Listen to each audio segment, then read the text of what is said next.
It's a great honor for me to be a part of this most sought after program. And thank you, Raja sir, for inviting me for this IBN NEXCON 2025. It's a great honor. And before I start my address, my topic given to me is India at 2047. That's about 22 years from now, how the India looks like. And you will never be able to understand where India is going to be at 2047 unless you understand where we have come from. And then the second topic would be on MSME, what way the MSME can contribute, and also the family managed business, which is very, very close to my heart. And let's start. Today I'll be covering 2047 and also some of the growth levers. Then talk about MSMEs and family businesses and way forward and conclusion. You need to know where we are in the world. In India today is 16% of the population of the world, but we are around 4% of the world 100 trillion economy. All over the world, if you put together all the countries together, give or take 510, we are about $100 trillion as a world as an economy, which is growing around 2%, sometimes less than that. And if you see the big brother, Council General already spoke, they are the big brothers. They have been the big brothers for many, many decades now, will be there as a big brother for many more decades. So you need to be with them to grow along with them. And they're about $30 trillion, growing at about 1.5%, 2%, give and take. Again, the way how inward policies are happening, the way how they're helping the nations to work together, they're about 30 trillion. And then we have China, our immediate neighbor, is about $20 trillion. Again, growth is around 4%. And that's the one country which has grown more than 10% continuously for over 30 years. Then we have Germany at 4.74 and Japan at 4.19. And 3.7 was the number when I was preparing the presentation. And day before yesterday, some news has come from Forbes that we are now number 4 by crossing the Japan number. We are about 4.34 now. But RBI has not confirmed it. Government of India has not confirmed it. It is Forbes the data what I'm giving to you. But nevertheless, we are number 4. Maybe a couple of months here and there, but we'll be there as a number 4. And we know that by 2028, we will be number 3 in the world. And that's very, very important for all of you to know that India was a poor country in 1947. And at least I have written the examination saying that India is a poor country when I was in the 5th standard, 6th standard, 7th standard, and I got full marks for that. So India was a poor country, and that was right at that point in time. And over a period of time, India was defined as a poor country, and then developing country, then emerging country, then the emerging market, then the BRIC nation. And a lot of definitions have come for India. And we always were supported by the other countries, whether it is in technology, whether it is initially by food, thereafter, a lot of things, including pharmaceuticals. It was supported, like how we support other countries now, smaller countries, we were supposed, we got the help during 60s, 70s, 80s. And India's, those days, the logic was, like it's more like roti, kapda, or makan. And now roti, kapda, or makan is enough is there for everyone now. And thereafter, green revolution came. Thereafter, white revolution came. And we are surplus in many things, including the milk and milk products. We are surplus and we are exporting. And today, world is saying that India will be the engine of future growth. So from bogie, we have come to the engine now, and it's what the world is saying. It's not I'm saying. They're saying that India will be the engine for the coming decades to take the economy, world economy. And just to give you the data, the 75% of the world's growth come from India and China, Asian countries, and in that, India's contribution is about 35%. So if the world is growing, our contribution, if you take, is about 15%. Our contribution is there for the world's growth, even though overall contribution is about 4%. Now, if you see the way how we have grown in the past, I'm a firm believer in the data. If the data is right, everything is right. And data is like a horoscope. If you want to predict properly, then astrologer needs data. And similarly, if you want to predict anything right, you need to have the data right. And if you see the numbers, whether it is per capita income, whether it is the GDP, or it's the growth, we were growing at 3%, we are growing at 4%, we are growing at 5%, we are growing at 6%, we are growing at 7%, and 4% generally people used to call as the Indian growth rate for many, many decades. It was called as the Indian growth rate as a 4%. And we are growing 7%, and post-COVID, little bit it has come down, but we are looking up now at about 6.7%, and we'll know soon the next year how it is going to be, looking at the stress and tension what we have in the border of the country.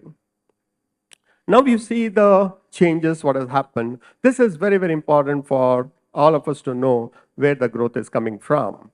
And if you see in 1990s, 39% of our GDP was contributed by agriculture, then about 25% manufacturing, and 36% services. And see the way how it is moving now. By 2023, 19% is coming from agriculture, but you should know that agriculture we are surplus. There is no problem over the agriculture, while the per capita agriculture income for the farmers are still low, but overall as a country, agriculture, we have excess production, and most of the production government is buying through the MSP, and MSP is that products are going back to the wholesale and the retail market. So there is nothing called food shortage anywhere, any part of the country, there's nothing called a food shortage. And if you see, India is the only country in the world post-COVID, during COVID and post-COVID, for about 18 months, 45% of the Indian population was given food grains free of cost for 18 long months. 45% of the population. There's almost like 60 crore of people got the food grains free of cost from the government of India, and that is the power of that 19%. Whatever we have, that's the power of 19%, and 29 is industry, and then 53 is now services. Now, post 80s, India saw a new oil in the knowledge, and we call that the IT, and all those things. We call it as a new oil, which has been found, and that's where India started making good use of it. And thanks to the people like Narayana Murthy, people like Premjis, and people like Tatas, they put a lot of investment in middle class, and a lot of investment in education, a lot of investment in middle class people looking to look beyond industry, and they went in for services, they became IT engineers, and today you would see 53% of our GDP is from services, and it's likely to be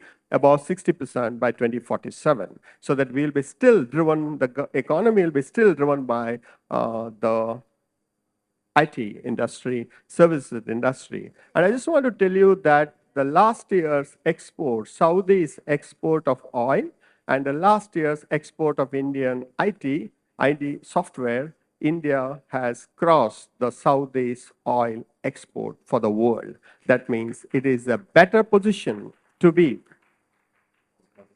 making the business out of the software. And beauty of the software business is a lot of middle class people are going towards upper middle class, and a lot of upper middle class and knowledge-driven industry are going towards the rich class. And data clearly indicates that India will be in the driver's seat in IT and ITES related in the decades to come. And if you see the way how the global ranking is, it is clear indication that we will be there in the top 3 by 2028 or maybe 2029. But that 1, 2, 3, US, China, and India will be there for many, many, many decades to come, because they grow as the way how we grow, they also grow. But from nowhere to somewhere, in the top 3 is the best position for the Indian and Indian industries to be proud of.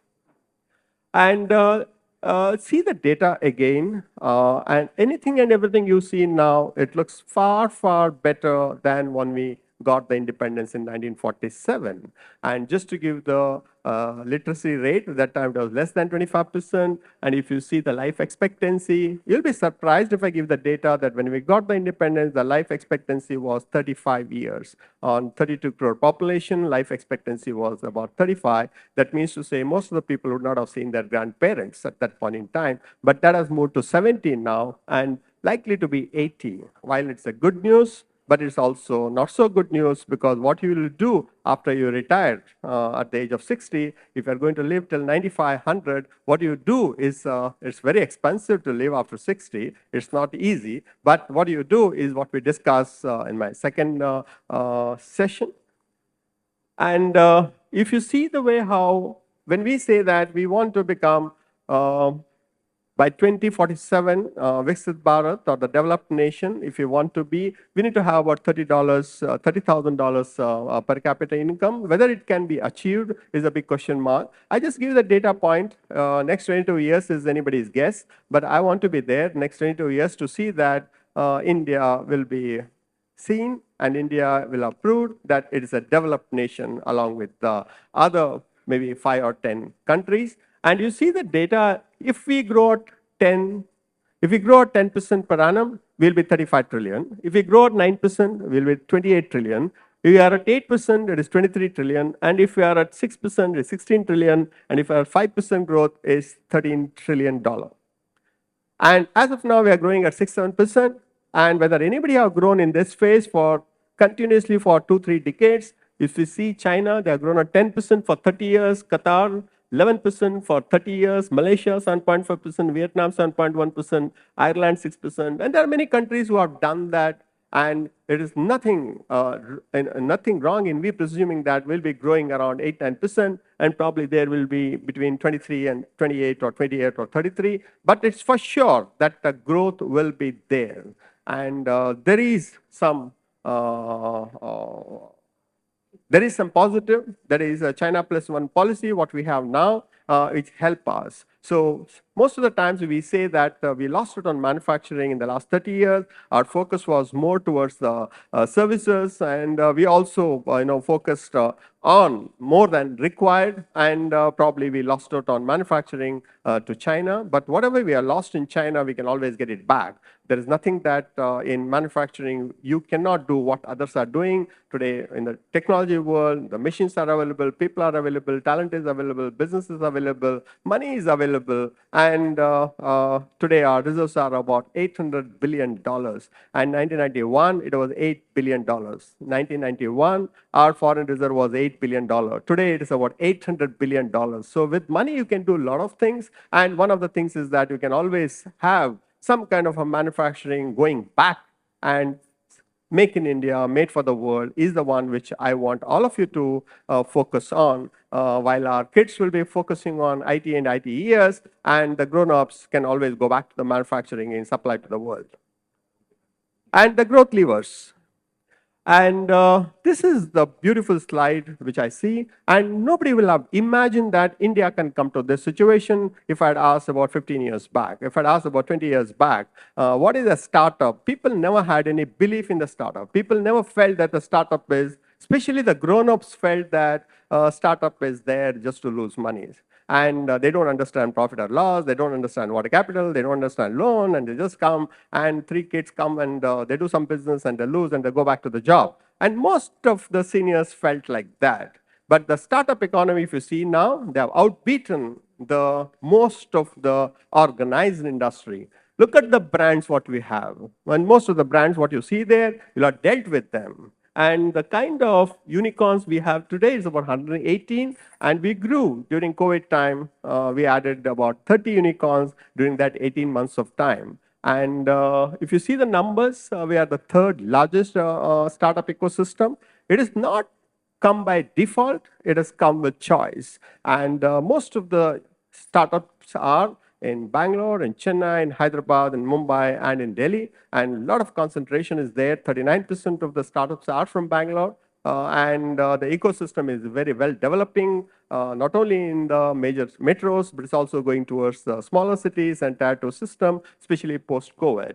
And we have now 160,000 startups, and which is humongous, the number, but is growing almost 5,000 every month. There is a department for startup, and there is a lot of funding is happening both at the central level, state level, HNIs, VCs, PEs. Everybody are supporting, and they are indirectly building our nation, and they're also creating the jobs. Yes, they are losing money. That's the way how the business model is. And market cap of 31 listed startup is $111 billion. Let me tell you what is that value is. The overall value of the Indian startups funded is about $450 billion. The one which is listed is about $100 billion. But overall, the value of the Indian startups today, as of March, was $450 billion. But if you see the overall listed entities in the country, it's about $4.3 trillion. All the companies put together listed on the BSE, NSE, and every exchange together is $4.3 trillion. But the value of our startups is $450 billion. It means they're almost there. 10% of the value of the NSE is with them. 10% of the value of there is the startup, and they've just started all in the last 5-10 years. So do not underestimate the power of the startup. They are one of the biggest lever for the country to grow to the next level. And the way how you see the manufacturing base, we are the second largest steel manufacturer in the world. We are the third largest four-wheeler in the world, Industry 4.0. We have adopted faster than any other developing nations.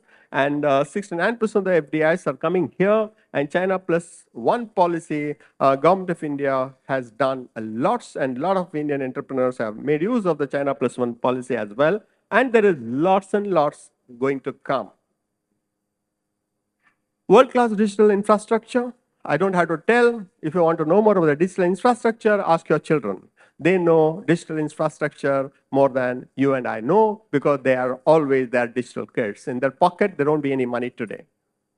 They just do everything with the UPI payments, and no need to ask for the change, no need to carry money. If somebody is carrying the money, he's seen as illiterate. So if you are carrying the money, please don't carry any physical cash. You'll be seen as an illiterate person. So you need to be using only the digital money. There is no need to worry on that, whether it's 10 rupees or 100 rupees or 10,000 rupees or a lakh of rupees. The money will go as in the speed in which you want through the digital economy.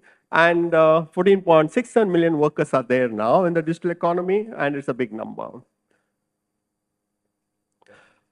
Demographic dividend is the one which is very important for any country to grow, and 65% of the Indian population today are in working class, whether they are working for big companies or small companies, but they are earning some money, and that's very important. They are in the working class, and that continues to be there for the next 20 years. It will be still the youngest economy in the world, in the scale in which you are operating, will be still the youngest, and there will be lots and lots of people coming into the workforce. And good news is that women workforce is growing faster than ever before, and women's participation in the economic growth is happening faster than ever before, and women are getting educated faster than ever before, and they're smarter than men. There's no doubts in anybody's mind, including men's mind. There's no doubt that the women are far better in managing the crisis, managing the multitasking, and managing, if they can manage Indian household, they can manage any companies.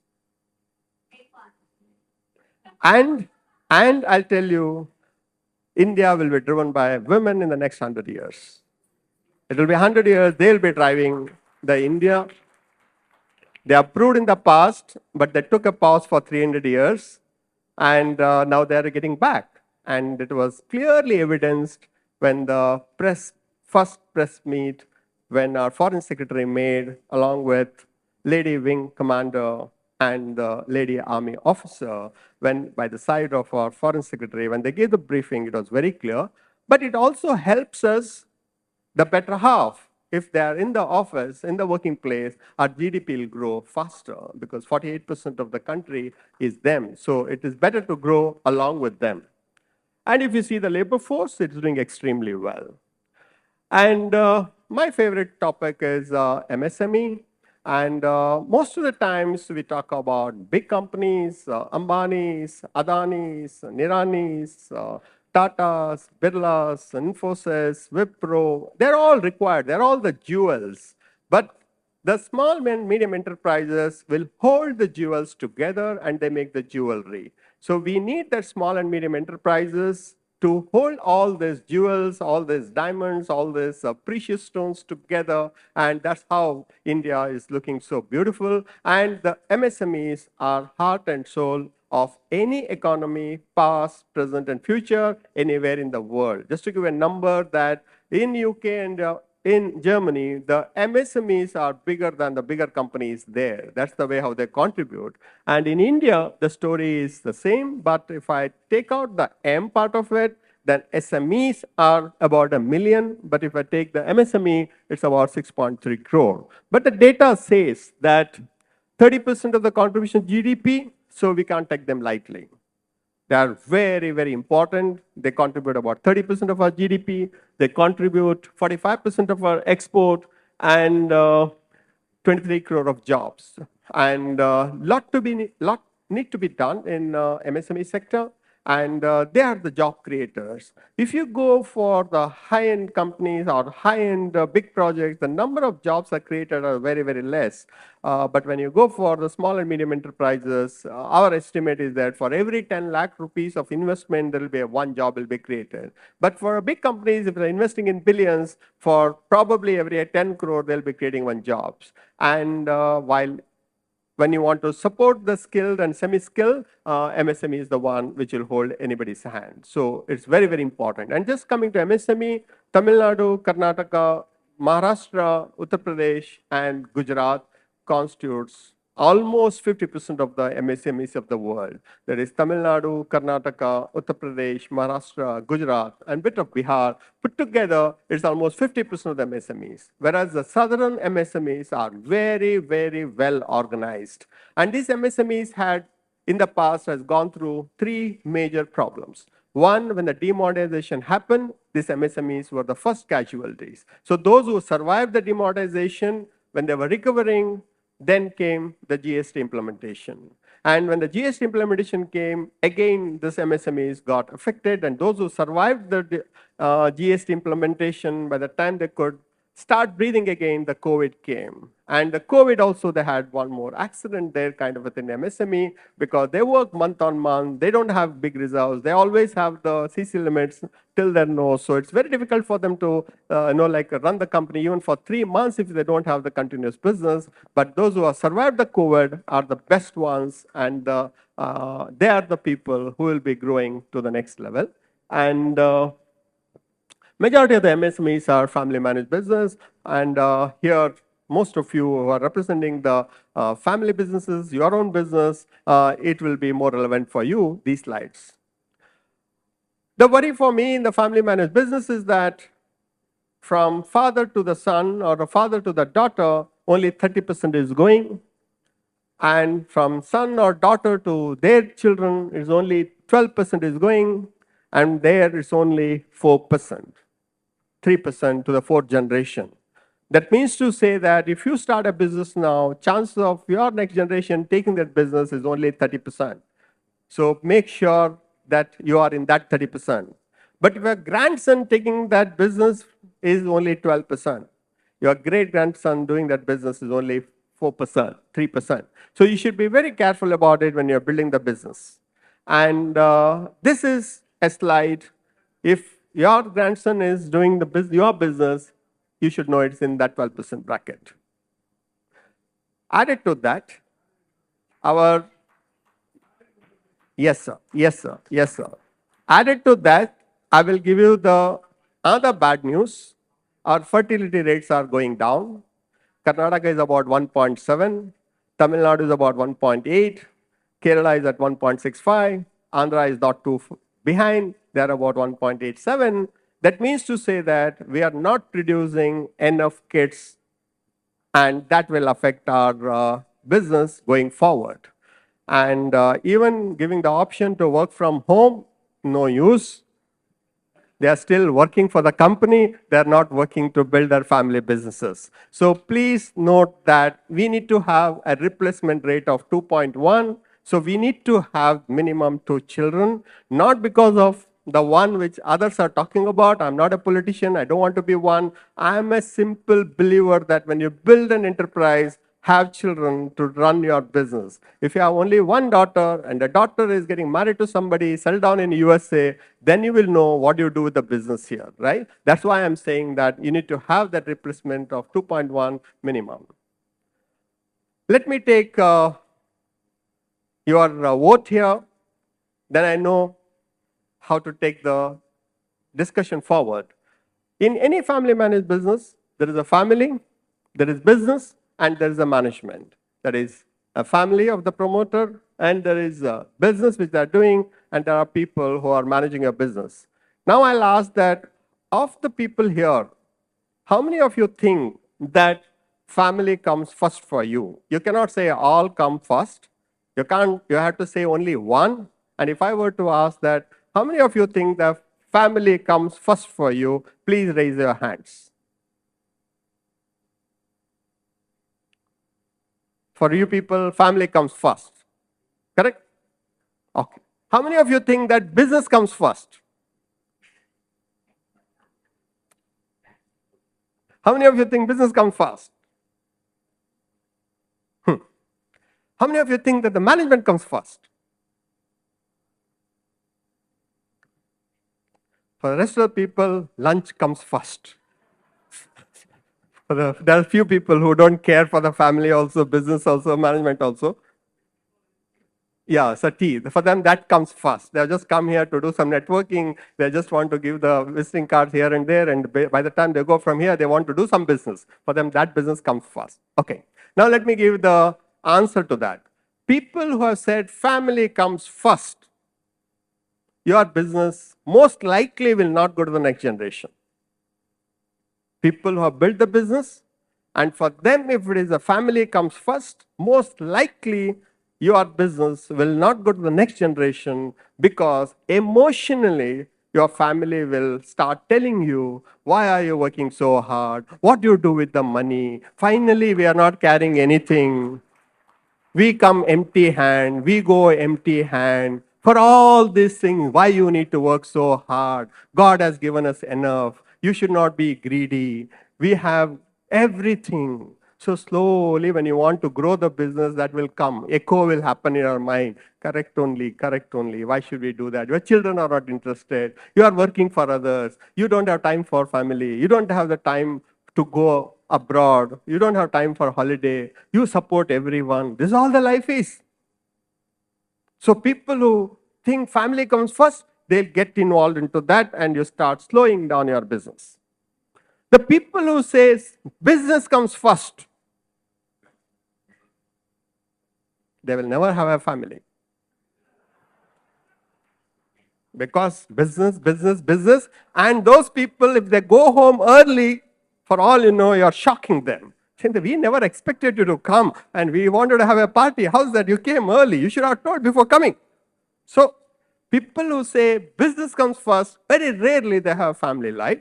And many of the people will say that they sacrifice their family life to build the business, and that's the way how the business will grow all the time. They say that we did sacrifice.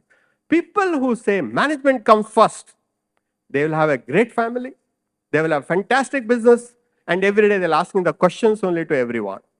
What's happening, what's happening, what's happening? And that's the way how the company has to be built. And company should be built with a great management team, and the management team will drive your business, and you can be happily taking care of the family if it is required. You will have the family time also, but if you are focused only on the business, only on the family, probably good management team will not work with you. And also note that management team, if you want to have, it's very expensive. Management team is not cheap. It's very expensive. Talent is very expensive. And talent goes where the talent is, and money goes where the money is. So be careful about it. Now, how do we solve this problem? As far as the family is concerned, please separate the ownership with the management. Owners are different. Management is different. Bring an external expert. If you don't know how to solve the problem, about the family problem, or a business problem, or a management problem, please get an expert. Don't be an expert. Most of the time, family managed business, for their problem, they are the advocates, they are the judge. For their problems, they know how to argue, and they know what judgment to be given. So no outsider is required, because they say it is a family problem. But if you have a medical issue, you go to a doctor. Why? You solve yourself only, no. If you have a legal problem, you go to a lawyer. Why? You only go to the court, no. If you have an astrology problem, you go to an astrologer, no. Why? You can only predict your future. Why you need an astrologer? Because most of the family managed business I have seen, they have a dedicated astrologer also. There's a separate department in itself to do or not to do. So you need to be very careful about it. You need to separate the owners and the management, and you need to talk to the expert, say, how do I separate this business, management, and how do I grow? And you need to have a family meetings, and most of the family meetings happens on the dining table, and most of the board meetings will happen in a family managed business on the dining table. So you have that 10 minutes time before you finish the idli, decision is also taken. Before you eat the dosa, decision is also taken. And most of the decisions are informed, not discussed. Most of the decisions of the family owners are informed. I told you, no. I didn't ask you. I told you. That means I've decided, I'm telling you. Finally, they say that my time, I do the way how I want. Your time, you do the way how you want. And his time will never come. Because the life expectancy is already at 70. By that time he gets into the business, he'll be 85. 85 is the average life expectancy. Then our business people live for 100 years. Then the son will be retiring before the father retires. Family business, most of the people believe in family business, but become a business family. I always tell that for every family member, establish one business. Ownership can be separate, but the management, two people cannot drive one business. And most of the family businesses, the problems comes when there are two kids and one business, and who should run? Elder could be elder, but in business, the younger could be smarter. But the father will always make a mistake of whom to give, and that's where the division will start. And in business, division is losing your market share, losing your balance sheet, and leveraging more. You need two CEOs, two CFOs, two company secretaries, two accountants, two auditors. It's not required. Business is all about consolidation. Business is not about division. We have done that in agriculture. We are paying for that even now. In agriculture, we divided. Now, today in India, the average holding of a farmer is less than 2 acres. Average holding of a farmer is less than 2 acres. It used to be 200 acres because of a division and division and division. So in business, it's consolidation, not division. And how do you get the growth? Growth is both organic and inorganic. Most of the family managed business don't believe in inorganic growth. Please believe in inorganic growth. You can buy the business. They know how to buy the properties. They know how to invest in stock market, but they don't know how to buy the business. Please buy the business. That's the best investment what you can do. You need to buy the business, and that's where you get inorganic growth. Organic is what your business is. Inorganic is when you buy some other businesses and add together. And believe in technology. Technology is the future. And wherever you can replace the technology, the decision will be perfect. And data is very important. And data-driven decisions are also equally important for you to take the decision. No more decision with the gut feeling will work in India. Oh, my gut feeling says that I should do this. There is nothing called a gut feeling. You know where the gut is. So there's nothing called gut feeling in this world. It's simple that this is the data. Chances of success is very high. I'm getting into that business, and this is the logic, and this is the reason why I'm getting into the business, and this is my risk, this is my reward, and this is how I'm going to mitigate my risk, and that's the decision which you need to take. And please raise the capital when you don't need the capital. This is for a family managed business. When you want to raise the money, nobody gives you the money. When you don't want the money, everybody will give the money. So when somebody says that I want to invest in your business, please ask for the check. So never say, no, I don't want to take the money. I don't want to take the money. I don't want to take the money. Means if your return on investment is upward of 20%, there's nothing wrong in borrowing the money at 8%. If your return on investment is more than 20%, there's nothing wrong in borrowing the money at 8% and growing at 20%, and still you'll have 12% more in the bank, and please grow that. But if your growth of your business or your return on investment is 6%, borrowing the money at 12%, it is a suicidal. And most of the people get into that. And most of the family managed business don't even know what is the return on investment. What they show is different, what they earn is different, is what they think. But what they earn is less than what they're showing right now.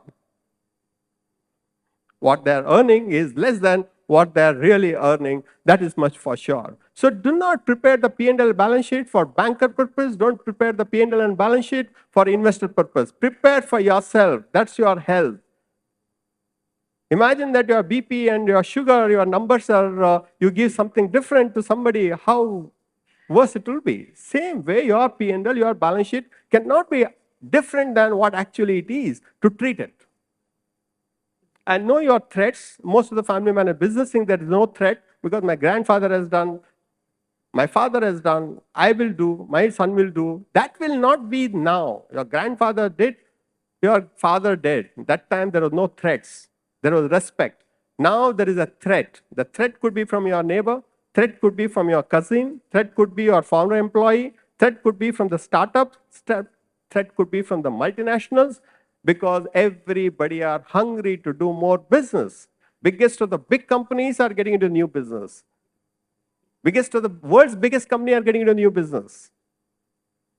Biggest of the big Indian companies are getting into new business. And you think that nobody will take your business? If you are doing extremely well, chances of somebody taking away your business is very, very high. If your business is not doing well, they don't make that stupid decision of getting into your business. So you decide if you are doing well, you are in trouble. If you're not doing well, anyway, they know it's a matter of time, he will close his business. So it's very, very important to have that fear that somebody might take away business. And the startups, do not underestimate the belief. The startups, what they're doing today is not creating new business. They are creating the same business, they're delivering in a different way. You eat the same idli, but Zomato will deliver that. The person making idli is the same, the person who's eating the idli is the same. It's the only person who delivering it is different. So it is the startup definition, disruption, according to me, is whatever the product or services, if they're able to do in a better way, using the technology, cheaper for the consumer, convenient for the consumer, and if it appeals local, it appeals global, then that disruption will eat away everybody's business. Because there is a startup in giving you Swiggy, Zomatos, they don't eat more idlis. It's only they replace the eating idlis in a restaurant at home. And who is using the startup services today? The busiest of the busy people uses all kind of technologies. Laziest of the lazy people use all kind of technology. So they don't even want to get up and go to a restaurant and eat. Rather, they'll see the TV and they'll eat there only. So busiest of the people, busy people use technology, and the laziest of the lazy people use the technology. And who is left? Now, management, professionalize. When we say professionalize, it is not a person who is coming from MBA graduation or coming from a good school. Professionalize means be transparent, be accountable, be responsible, and forecast your business and have a budget and do the business as per the budget. And define family and non-family people very clearly in the organization. Family like is everyone, but the family and non-family is very important. And hire the people. When you want to build a good management team, please hire the people based on the 3 C's here. One is the character, the second C is the commitment, and the third one is the competence. And most of you will be able to, when you want to hire people, you see the competence. Very rarely you'll be able to see the character, and very rarely you'll be able to see the commitment. That we'll know after a year. So please ensure that at the end of the year, when you do the appraisal, whether his competence is paid for you, whether he is committed to the organization. Commitment to the self will always be there, but commitment to the organization is also very, very important. And whether he has a great character. And if not, then you should tell him or you should tell her. And treat professionals again, professionalization of family managed businesses. In the family, please treat the family members as professionals. Don't do your board meetings at home. Do the board meeting in the boardroom. Do the board meeting with the agenda and write the minutes what has been discussed. And in the boardroom, everybody should have a voice to express, and every member should be there to express his voice, and treat the family members as professionals and treat the professionals as family members. Whoever comes to your company to work for you, treat them like the way how you treat your family members. Chance of he staying in your company is very, very high. So ensure that every professional is treated like a family member. That's from my side. So country is growing, states are growing, businesses are growing. Whether you are growing or not, I don't know, but the businesses are growing, and India will become the third largest economy by 2028 or 2029. And growth of India, not necessarily your growth, unless you put your effort. And if you are an MSME and family managed business, your threats are large industries, your threats are startup, and your threats are your own people. And please ensure that you are aware of that. And in your family, business going to your next child, next generation is 30%, to your grandchildren is 12%, grandson is less than 1%. Just to give a number, there are 33,000 companies in a small country like Japan, 33,000 companies who have crossed 100 years of age in business. 33,000 companies. In India, we have only 1.2% of the companies who have crossed 100 years. Only 1.2% is 100 years. So what is that they are doing right and what we are not doing right is what I showed you. They work as a professional in the family, they work in the company, and they have that building legacy for whether Toyotas or Sumitomos or what is Samsung in Korea is also very, very big. So all these things are important for family managed business, that you should build a business to for a lasting legacy, and legacy should be taken over. We have seen here Murugapas, we have seen TVS, we have seen, there are many companies, but country like India, each state is a $1 trillion economy. Tamil Nadu will be a $1 trillion economy by 2033, Karnataka will be by 2032, and Maharashtra is already maybe 2030. And there are two other states which I can see who can touch the $1 trillion, which is Gujarat and Uttar Pradesh. So there will be 5 states in the country who will be crossing a $1 trillion economy, GSDP, by in next 4 years, 5 years. So you should be a part of that growth story. And you are in the right place, but you need to do the right thing at the right way to get the benefits of the India growth story of 2047. No.